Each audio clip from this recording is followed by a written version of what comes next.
Okay. Well, welcome everyone to the LLG webinar. Today, my name is Manisha Patel. I'm the non-executive director on the LLG board for equality, diversity and inclusion. And I'm really looking forward to our discussion today with Pauline Campbell.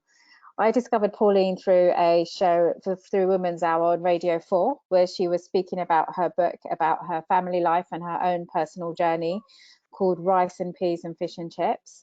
Pauline is a local government lawyer and she's from East London. She's a born and bred Londoner, but she hasn't had what you would class as maybe a traditional route into the profession. She has a very inspirational life story that she'll be sharing with you today. Before we start, I have to say we're really sorry. There's been a technical issue with Pauline's camera.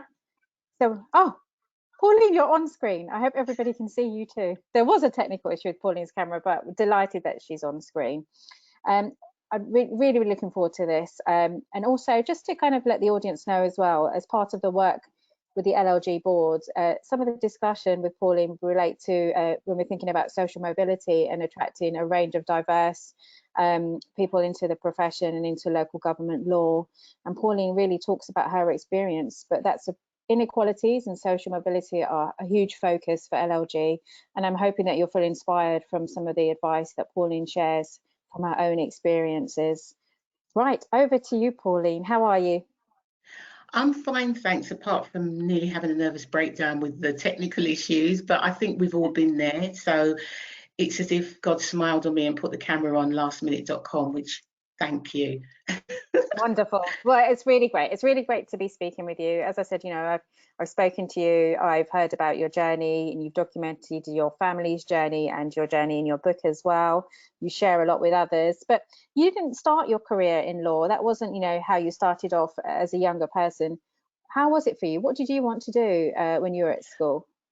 When I was at school, funny enough, I did always want to be a lawyer, but what happened was I sort of tapered off because at the end of the day, I sort of began to fall away in my leading up to my O levels.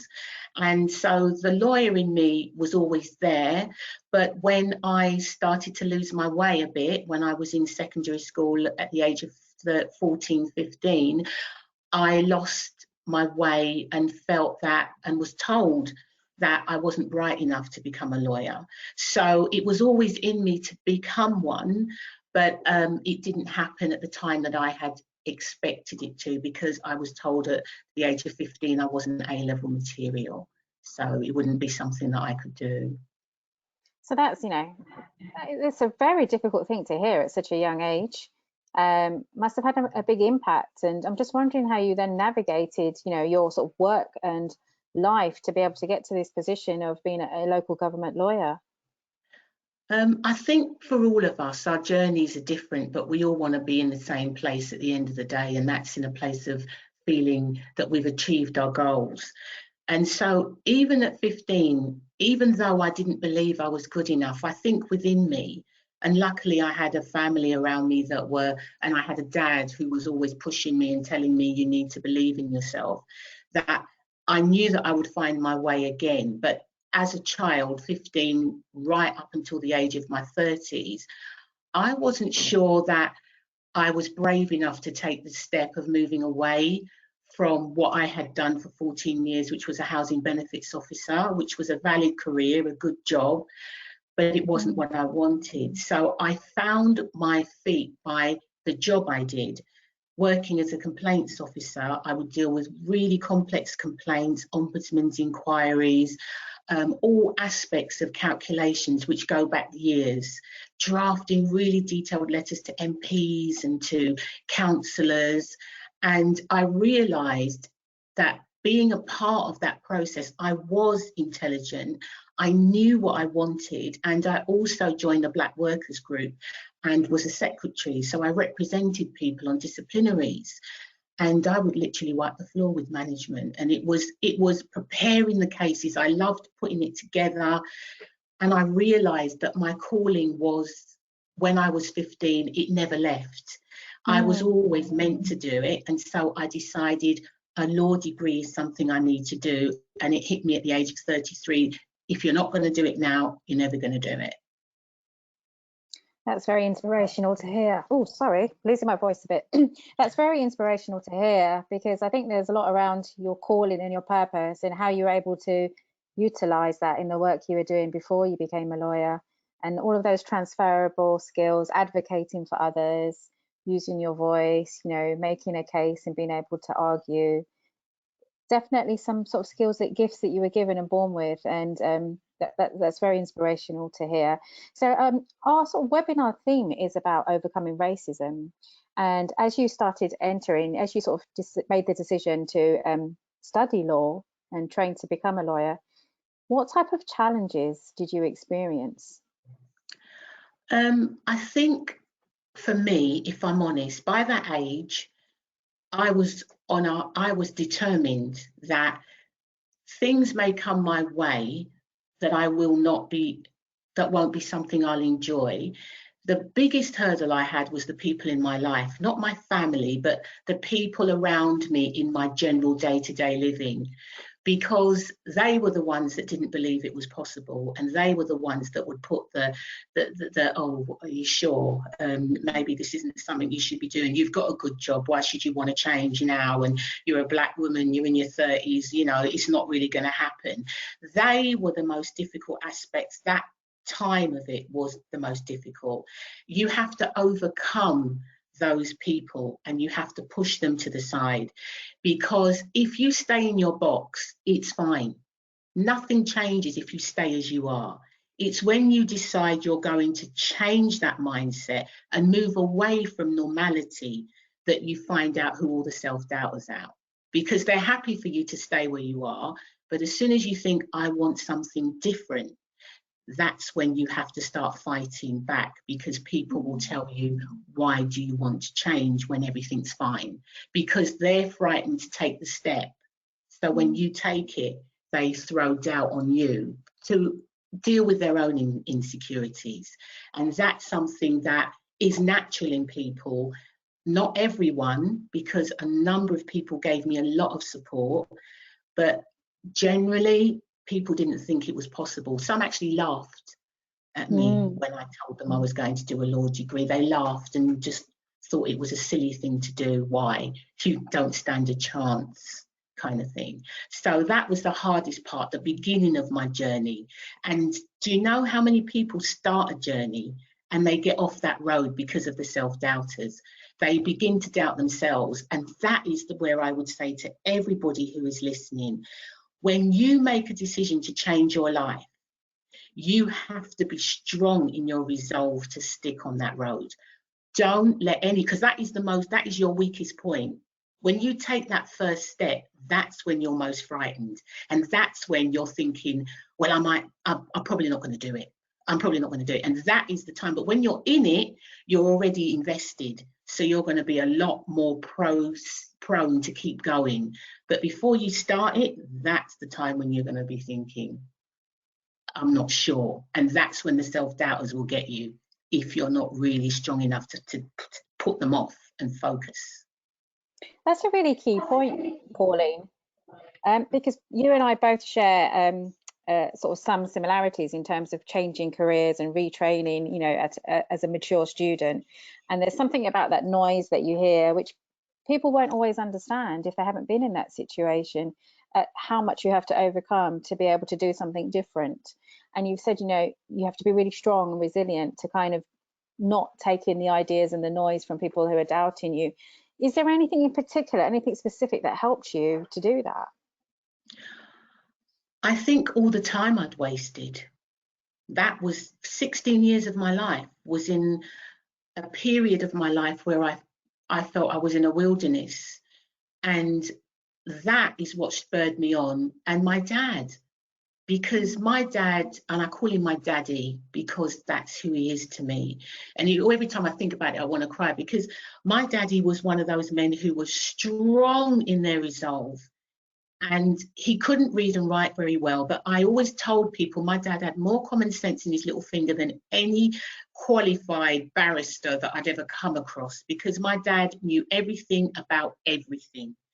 And so when I was on that journey, it wasn't just for me, it was for him, it was for my mum, it was for all the people like me who had been told at that age, you're just not good enough.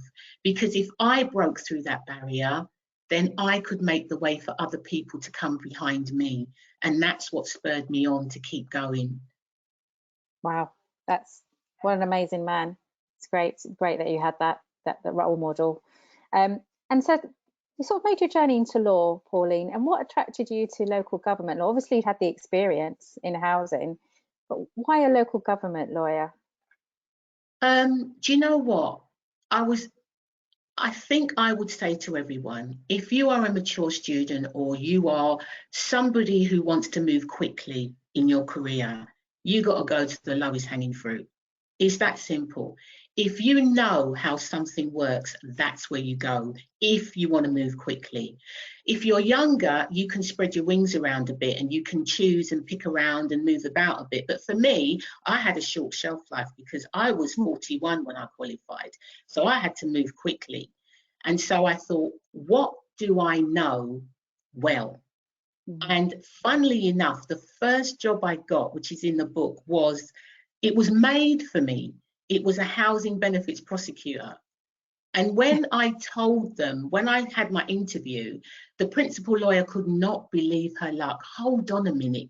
I'm looking for a housing benefits prosecutor and I'm getting a lawyer who's been a housing benefits officer for 14 years. You can't make it up. So I got that job and it was my first job in law. And it was wonderful because the investigating officers and I were like bosom buddies because I knew exactly where they were coming from. But because I'd come from within the system, I was literally not them and us, it was us. And so it really helped me on my first road, that job. But I did think about the city. And whilst I was doing the job as a housing benefits lawyer, I contacted an agency in the city and I had a pretty good resume, you know, I'd done pretty well.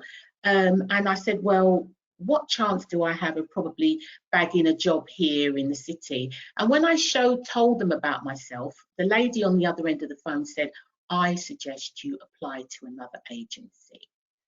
And that's all she said. She didn't know who I was, anything about seeing me. She'd made her mind up. Now, on paper, she wouldn't have known I was black. So I don't think it was down to colour. I truly believe it was down to, in this world, there are certain jobs for certain people and you just don't meet that criteria. And you didn't go to Oxford or Cambridge or one of the top brow universities. And at the end of the day, you know, you're just not for us. So I said, okay, I'll push and go via local authority because it's what I know, it's what I enjoy. And the bureaucracy within local authority, if you've got that, you're halfway there because it's a nightmare in relation to bureaucracy and governance and law. Yeah, so you had that understanding, but also you had that ability to build the trust with all your colleagues because you've been in their shoes and you understand how it works. Yeah, I think that the problem we have as lawyers sometimes is people see us as them and us, but they've got to remember that I look at law and any job, I'm an expert in law, you're an expert in your area. If my car's broken, I go to a mechanic. If I want to go on holiday, I'll go to a proper travel agent to make sure I don't lose anything. So in life, that's exactly how we have to apply ourselves. We may be the lawyers, but we're not any better or any worse than anybody else. We're just expert in this area. And that's how I deal with all my clients, all the people I deal with. I respect them for knowing what they know and work towards making sure that they understand that I know what I'm doing and they need to trust me when I give them the advice. And that works really well. That's great to hear. And you also touched on the fact that certain professions, certain industries or sectors are sort of exclusive in terms of who they hire. And we know that there's so much data out there in terms of reports around Oxbridge and Russell Group universities, and there's lots of firms doing a lot around social mobility and how they attract applicants. You know, like yourself, I've worked in a number of professions, and when I trained as a speech and language therapist, you know, about 20 years ago, it was a very white middle class profession. And I'm a South Londoner, you're an East Londoner. I very much felt conscious of how I spoke, and my first few years of working, I tried to sort of adapt and speak differently. And at some point in my career, I realized that I have to be myself. And I know you've had some experiences around this, and I would love for you to share some of your experiences with our audience around, you know, that sort of fitting in and being different. Oh wow, Manisha, that is so. The situation is that everybody can hear I'm a Cockney girl, and I don't hold back on that. I'm proud of being born in Hackney Hospital. And when I first got my training contract for the first time in Kent, Maidstone, Sittingbourne and Sevenoaks, where it is literally spot the black when I did it, and that's how we described it then. There was one or two of us there. There was hardly 2 black legal advisors was in the entire place. I walked into that room as a trainee advisor, and I thought, what do I do? My accent, oh my God, it's so different to everybody else. So for a whole week, when I started in Kent, I talked like that really slowly, and I thought really hard about what I said and how I said it. And I was really careful in how I pronounced things. And as the week wore on, I realized I was focusing so much on being someone I wasn't, that I wasn't learning anything, because I wasn't really enjoying what I was doing, because I was so nervous that I was trying to be someone I wasn't. So I thought after the first week, forget this. This isn't working for me. I've got to be who I am, be my authentic self, and be Pauline. And I just was me. So there I am. As you hear me now, that's what I started doing. And everybody began to understand this was who I was. And we struck up a really good working relationship. But one thing happened in court, which you couldn't make it up. A judge actually said to me when I was going toe to toe with a barrister once in court, and barristers think that they do have a divine right, will you let me speak? They say that on a regular basis, as if to say their voices are more important than anybody else's. I was given as good as I got. And when you do, you slip into things. You might drop into your Cockney a bit more. And the judge said to me, oh, Miss Campbell, you do drop your H's, don't you? And when he said that, I had to make a decision. What do I do with that information that judge has just said to me? Am I going to be really embarrassed and just sit down and say nothing? And I looked at him and I said, that's because I was born in Hackney Hospital, sir. And he laughed. And that made me realise that you have to be your authentic self. My legal argument is just as good as anybody else's. My qualifications are just as good as anybody else's. And because my accent actually gives me character, as far as I'm concerned. So I take pleasure in it. And when he laughed, he didn't laugh at me, he laughed with me, in the sense of, I accept this is who you are, Miss Campbell, let's get on. And when he went home that night, I'm sure he thought about that conversation that we had. So yeah, that was a really enlightening moment for me, because it showed that I didn't back down when I was confronted with my accent. You handled it really well, and you were able to use humour as well as a way to, I guess, give yourself permission to be yourself. And I'm quite curious, Pauline, how, you know, I'm not a lawyer, so how common is it for people to be themselves? Do you see much of that in the work that you do? Not as often as I would like. I think that it's hard to be yourself when you're in a courtroom. You try to be, but you've got to be incredibly confident to be completely yourself. But I qualified at 41 years old. I'd already been there, done that, worn the t-shirt. So I had nothing to lose. That's why it's easier for me. But I would say to young people that you've got to be your authentic self from the minute you become a lawyer, and not allow anyone to browbeat you into being something else. You're going to be handed, I was handed a court list, I still get handed a court list, what's listed next.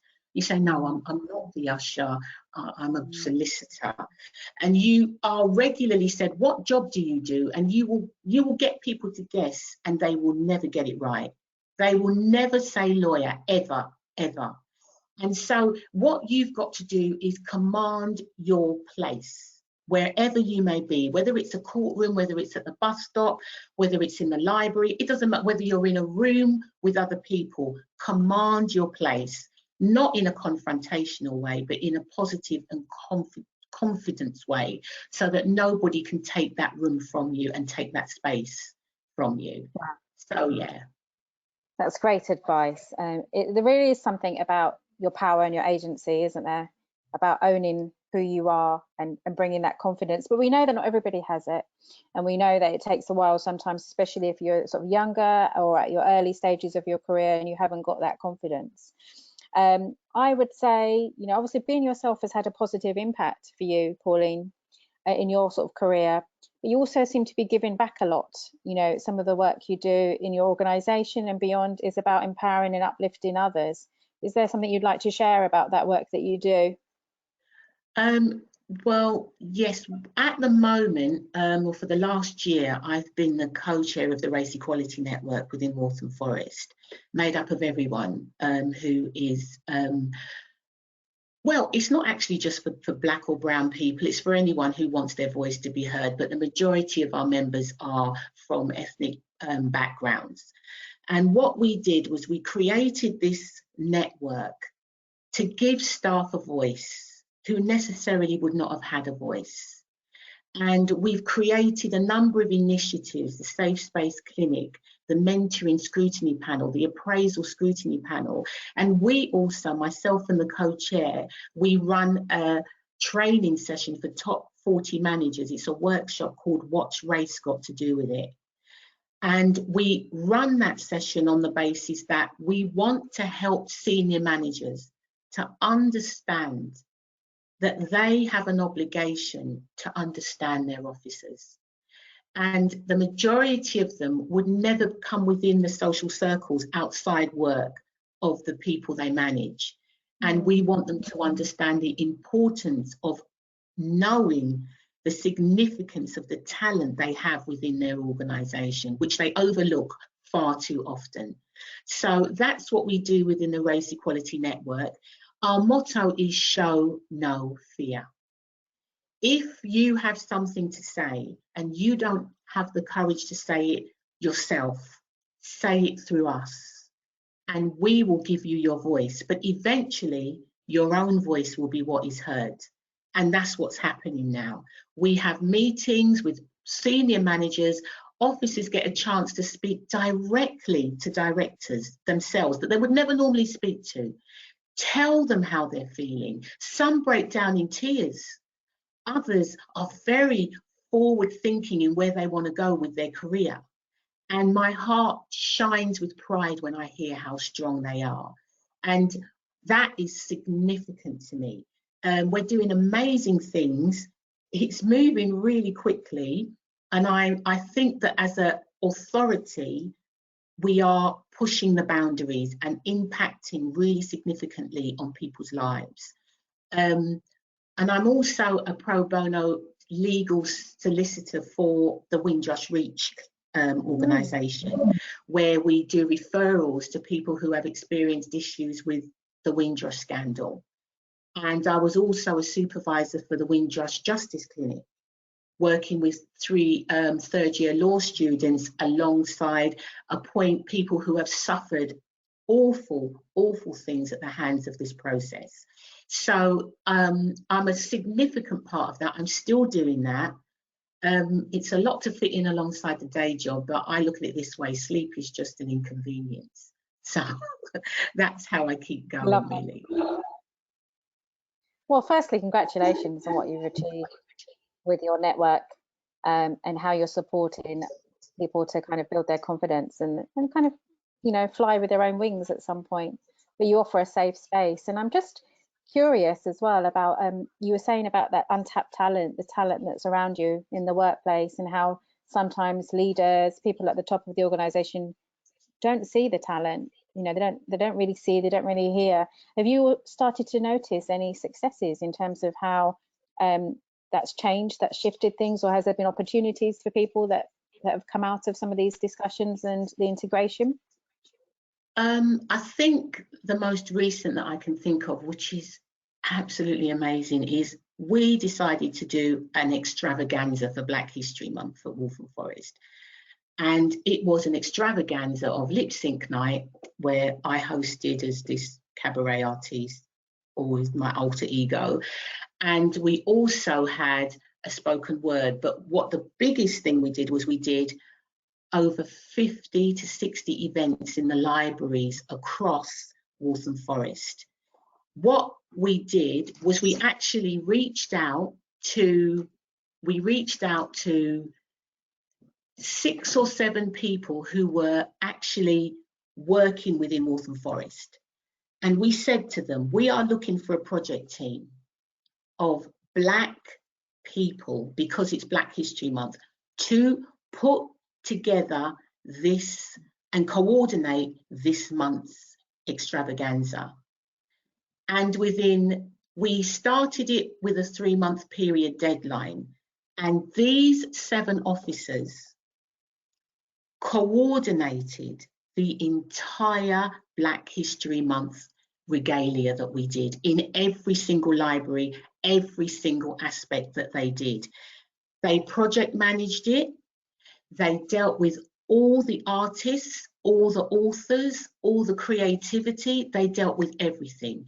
We had meetings with William Morris Museum. We had meetings with the Vestry Museum. We had meetings with everyone. And as a result of that, one of the officers was asked to sit on a panel for the museum who were looking at bringing in people within the residence area via curating. So what this officer has done is her event planning was so phenomenal that within less than 2 months of her doing this, she was invited to sit on a panel with the museum curators. And she said to me yesterday, I really am excited about where I am going with this now, because it's all been done alongside the day job. And she's now looking for working events. And we're also putting on some massive events next year for April. And we've got our coordination team, our project team, some officers who we would call were under the radar, who were never noticed before. And somebody said it to us in one line, which said it all. Somebody who we've been working with, who doesn't work for the council, but has been involved in everything we've done for Black History Month. She said to me about my project team, where have you all been hiding? That's what she said. And I said, we've never been hiding. We've just never been given the opportunity to shine. And now we're shining. And it makes my heart swell with pride when I see how wonderful these officers are.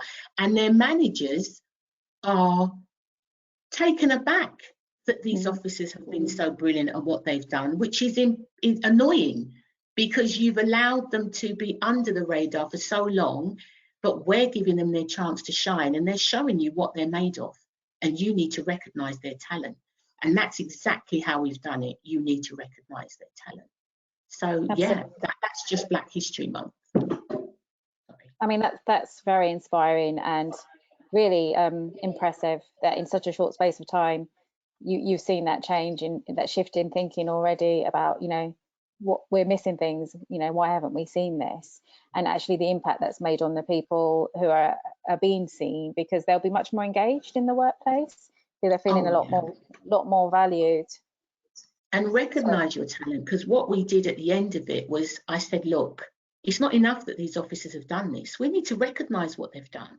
So I spoke to the directors of peoples and organisation within Waltham Forest, put together a certificate, and we got framed certificates to give out to them, to congratulate them for their contribution, for what they've done for Black History Month. And we gave it out, and they've got these certificates now, all framed, that they can put on the wall, because it's the beginning of their journey. And to me, that's really important. Celebrate the talent by recognising it. Definitely, recognition, and something they can add to their appraisals, their career direction. You know, that recognition for being involved in networks, for being involved in work outside of your scope to build your career is really key. So well done to you. But recognition for you. So I haven't really done you justice, Pauline, in your introduction, but you know, you have achieved so much.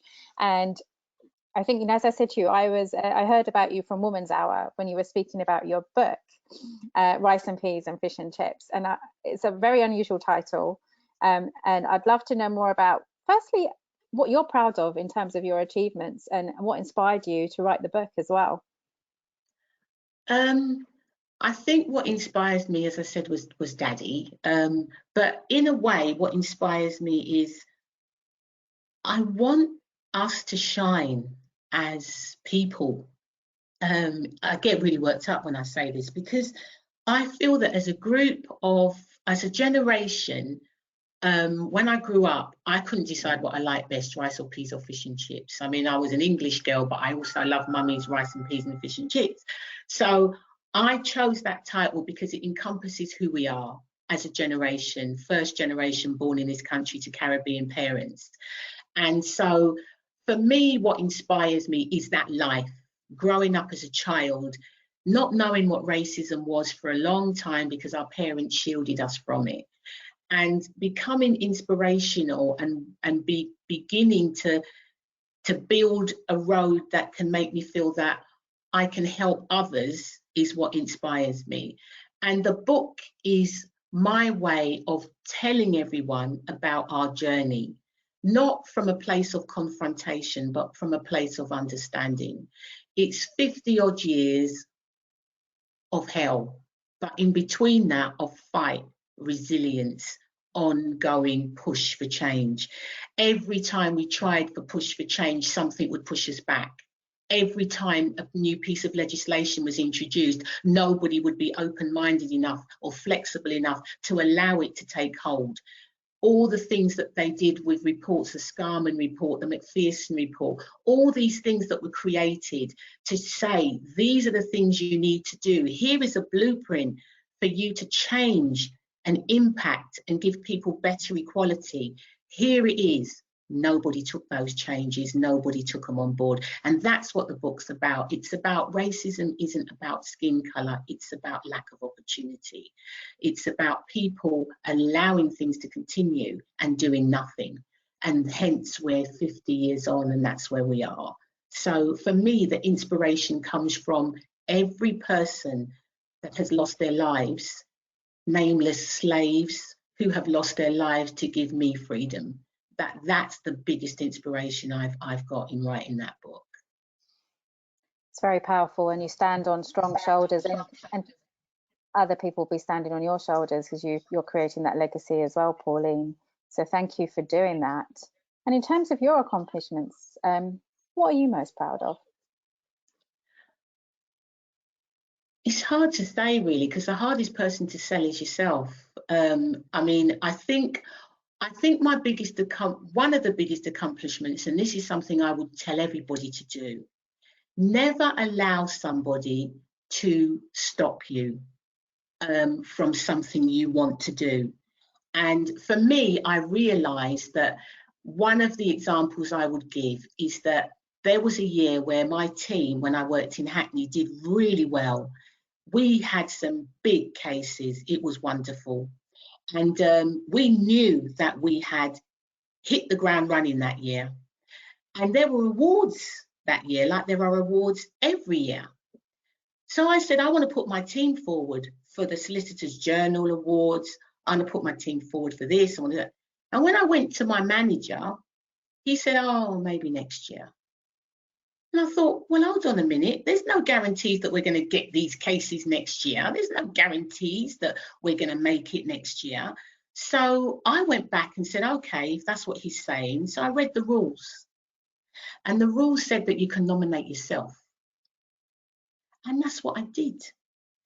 And there's all these websites about, oh, you can come to us and you can pay us and we'll put together a fantastic resume for you. And I thought, why am I wasting my time with that? My job is drafting.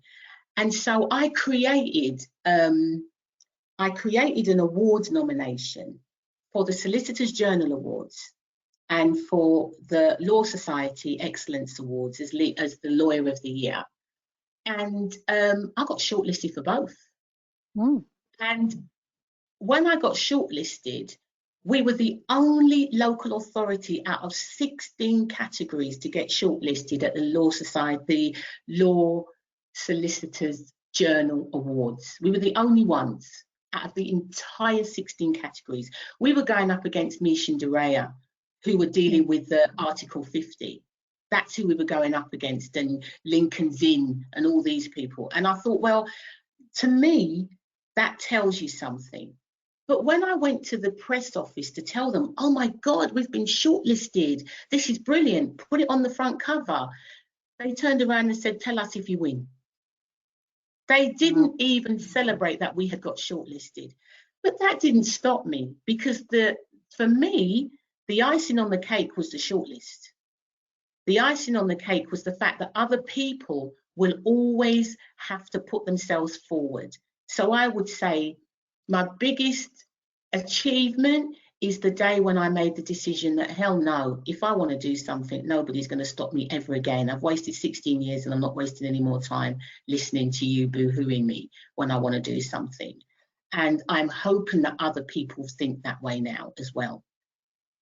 So check the rules. I hope so. If you want to do something, guys, check the rules. Check the rules. And you represented local government, you know, in a not such a space where local government hasn't been recognised, local government law. So well done for doing that. I just, before we go to our last question, just want to let the audience know they can post questions in the chat. We're going to allow a little bit of time before the end to go through some of your questions for Pauline. I guess my last question is thinking about the theme of this webinar around overcoming racism. What would be your advice, Pauline? You know, you've got a local government sort of audience. What would be your sort of key tips or advice to them in terms of what they can do within their own sphere, within their own organisations, start thinking about some of these barriers and what they can do to change that? The beginning is to have a belief in yourself. That's the first thing. The second is to not sit on your hands, because I would say that racism is made up of a number of components. We think it's the police that is the main component, or the government, but it's not. They are a significant element of the component, but the biggest component of racism are those of us who do nothing. We are the ones that allow racism to continue, nobody else. So what we have to do is we have to gather ourselves together. And even if we're not confident enough to use our own voice, we need to stop talking in corridors, which is what we do, or in kitchens, or in a room where nobody else can hear us when we're unhappy about something. We have to do it openly and in a constructive way, because we have a very short window with what's happening at the moment. And we know that there are some who are just waiting for the status quo to go back into place. But we are in a very strong place, more than we've ever been, because we are no longer alone. People want to hear our voice, not just Black voices or brown voices. White people are really on board with what is happening now. They are very astute to the inequality that exists, more so than they've ever been before. So we are now a collective voice. And I would say to you that you need to open your mind to colleagues that you would not normally think would understand you. That is the beginning of this process, understanding each other and beginning to speak to each other no matter what colour you are, because you'll realise that you have a lot more in common with each other than you think. And that is where I think the starting point should be. Pull your barriers down, open yourself up to have your voice heard, but be prepared to listen to people who you would not normally want to listen to. And that is the best advice I would give based on everything we've done over the last few months in REN. Thank you, Pauline. I think that's really great, sound advice. Apologies if I'm echoing. I think there's, you know, for LLG, we run work experience opportunities where we aim to have as many diverse students attend as possible, or, you know, newly qualified lawyers. But there's also something about what everyone can do within their own sort of remit. in terms of how you think about social mobility, how you think about diversity, how you attract people into the profession who may not normally have thought about being a lawyer or about working in local government. So I think you've really put something there about thinking about what you can do, thinking about yourself. Are there any last thoughts before we go to the chat, Pauline? I would say to everyone that every single one of us are good at something. Every single one of us. Some of us might want to write a script. Some of us might want to be a sports presenter, a sports commentator. Every one of us are good at something. You have to find what that is and you have to do it. Even if it's just to join an evening class or a forum of something that interests you. Because when you do that, it will take you to another level, then another level, then another level. And before you know it, you are doing your dream, you are living your dream. And that is what I would say to you. And one of the biggest things is people around you will support you. Every one of us has a support network. We have to tap into who that is for us. It's going to be different for different people, but find who yours is and utilize it. Even if it's listening, even down to me, my favorite push in the morning to get me to work is Frank Sinatra's That's Life. I blast it in the car every day because when you listen to the words of That's Life by Frank Sinatra, that gives you a really good understanding of no matter how bad things get, you pick yourself up and get back in the race. And everyone has their own song, everyone has their own book, their own poetry. Find yours, have it as your mantra, and make your dreams come true, which is what you've got to do. That's a great me. Vision. What a great vision. I've got a vision of you, Pauline, driving, singing That's Life as loud as possible with Frank. I know, sometimes I've got to be careful. Thank you so much. Also, just the power of sharing stories, which is really sort of the premise of some of these webinars, is when we share stories and listen and learn from each other, you know, we can start changing things. So thank you so much for sharing your stories so openly. And I know you've got much more in your book as well. So that, you know, people who are watching and interested, it's a really powerful book.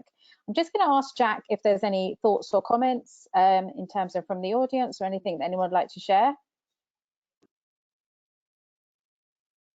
Hi, Manisha. Yeah, we have a couple of questions for Pauline in the chat. So I'll just read out the first one to you, Pauline. We've been asked, Pauline, did you feel that you had to pick your fights, especially when you were a newly qualified? Yes, I did. And you have to, in life, you have to pick your fights. You have to know when you want to be on your career path and stay on it. And one of the best examples of that is when I was a trainee solicitor and I was dealing with a supervisor who didn't really get on with me very well, and it was hard. And I asked her a question that was addressed to me in court. And when I went to ask her to give me the answer, she didn't give me the answer out of court. She made me walk into court with her, stand behind her, and she said this to the person who asked the question: why are you asking this person the question? She doesn't know the answer. And then proceeded to answer the question herself. Now, at that point, I had a choice to make. I was a newly trainee solicitor, and my dream at the end of that road was to become a solicitor. Now, the Hackney girl in me would have liked to have dealt with her appropriately, of course, and I had to just hold back, and that's what I did. I made the choice that this was not the day to take this woman on, because my dream would have been wrecked if I did. So always think about whether something is right and the timing of it, because your dream is more important than any person who wants to destroy it. I hope that answers that question.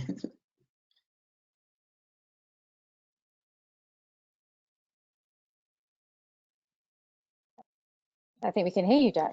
You're on mute, I think. Apologies, rookie mistake there. There's a lovely comment, Pauline. I applaud your tenacity and success. I was also a Black mature student and graduated with a 2.1 degree at the age of 54. You see, that is just, I mean, I'm not surprised, because it's never ever too late to live your dream. And to me, that says it all. You've got to think about what you're going to do next. You've qualified lawyer. What's your next dream? Mine is to be an author full time. What's your dream now that you've qualified as a lawyer? There must be another one. You just keep going up. So I say congratulations, and my heart shines for you. That's amazing. Fantastic. There is also another question in from Ellen, who has asked, are there any plans to cascade the models you've created to other neighbouring boroughs? Are there any plans to cascade the models you've created to other neighbouring boroughs as your is mirrored across East London? We are in conversation with the local alliance, and we had a meeting yesterday actually where we are sharing what we're doing with anybody that's prepared to listen. But we are in the early stages of everything we're doing, so we're now looking to do recommendations and final findings, and when we've done that, then we would be happy to share them. And I'm happy to speak to other boroughs and talk about the initiatives we've done, so that they can get on the stepping stone for doing their own initiatives, because every organisation is different, so one size may not necessarily fit all. But I would be happy to discuss what we've done within our borough if it helps other boroughs to progress and do other things.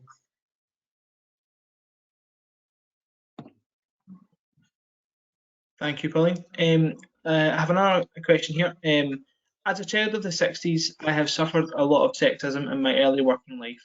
Have you suffered sexism as well as racism, as that must be quite a potent mix? I haven't really, I think I have, because the two come together, don't they? I mean, naturally the two come together. If you're a woman and you're black, that's one of the things that they said to me is, you are a woman, you are black, and you're older. So I said, yeah, I'm a woman, so that makes me the most powerful person in the world. Just look at my mum. I'm a black person, so that just shows you the tenacity of us and our history and how resilient we are. And as far as my age is concerned, with age comes experience. So that makes me experienced in every way. I think every single woman has experienced some form of sexism within the workplace, not necessarily intentionally, but it happens. And I would say that it's just one form of inequality that we deal with. For me, I've always focused on being a black woman first, being black first and a woman second, only because I find that when something happens to me, it's usually my colour that comes first when I walk into a room. But I think that every inequality that we experience has to be dealt with in the same way. We have to take it on board, understand it, and deal with it in the circumstances of the case that it is. So I would say that support, women's networks, all those things have helped us to keep going with all of that. So yeah, we've all experienced it, but we need to talk to each other and find ways of overcoming it if we can. Thanks, Pauline. I think what you just said there about talking about it is one of the keys to overcoming it. We don't have any other questions in the questions box at the moment, but I'm sure, Pauline, if anybody has any, we could pose them to you, send them over to you, and you could answer them obviously at a later date. So, Manisha, I'd just like to hand back over to you to round up the session. Sure. Yeah, I think just to add to that last point, actually, you know, just to remember that we all live at almost like crossroads of all these different intersectionalities.